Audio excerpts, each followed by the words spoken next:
A coral nursery is very similar to your garden at home, except for that our scientists are growing an endangered species of coral, the staghorn coral. We're growing this coral because it's very important to the overall coral reef health, which is right now under attack from climate change and other human impacts that we talk about in other Reefs Go Live.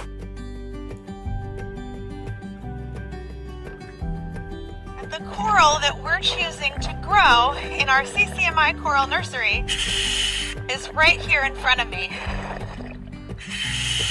These are called staghorn coral.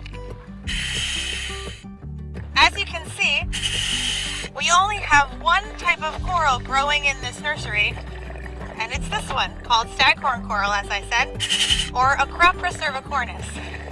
We choose to grow this species of coral in our coral nursery for a variety of reasons. Now, this is a relatively small nursery structure. We've actually moved it from our deeper coral nursery, which is a little bit farther away, here into shallower water, just for our Reefs Go Live today, because most of these structures are now in about 60 feet of water, which is just not as feasible and easy to host you guys for our Reefs Go Live. So we brought just one structure here full of these corals so that we could show you what it looks like. Now, again, why do we grow this species or this kind of coral? Well, for a number of reasons. This coral is critically endangered. In the 1970s and before, it was one of the most common kinds of coral you saw on all the reef around me. And then in the 1970s to the 2000s, there was a massive die-off, a big disease event all throughout the Caribbean Sea, which killed off about 90% of this species. Now, as you can see, staghorn coral, it's got a lot of branches. So when they get bigger, as you can see some of these down on the bottom, they start to get really complex and they intermix with each other and create this really complex framework that is very important to nursery habitats for juvenile, commercially important fish like groupers or snappers, and then of course all of the charismatic megafauna that we like, you know, eels and occasionally even juvenile nurse sharks.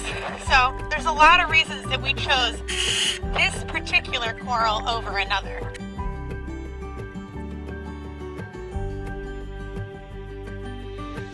So what we want to do in our nursery is get rid of the weeds or the bad algae, just like you students at home would get rid of the weeds in your garden. So we can either take our toothbrush or we can take one of these, which is an exfoliating glove that they sell in pharmacies for scrubbing yourself in the shower. However, we also use it to scrub our corals clean. So, just as you would in your garden, let's de-weed this coral nursery. So you just simply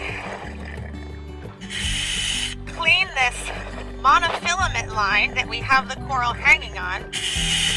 And for any fishermen or fisherwomen in our audience, this is some pretty heavy test fishing line, maybe 400 or 500 pound test you'd use for really large fish like tuna. And we use it to hang our corals from on the nursery because it's very strong. It's not easily breakable. It can withstand a lot of storm damage. That's pretty much it. Now, the metal sleeves grow a different kind of algae, so you can actually scrub the metal sleeves with this metal toothbrush to get that algae off. And if there's any small bits of remaining algae, you can just kind of gently pick them off. Now, you want to try to maintain the least amount of contact with the coral as possible while you're doing this, because remember, this is a live animal. And there you go. That's a pretty clean little nursery area for that coral.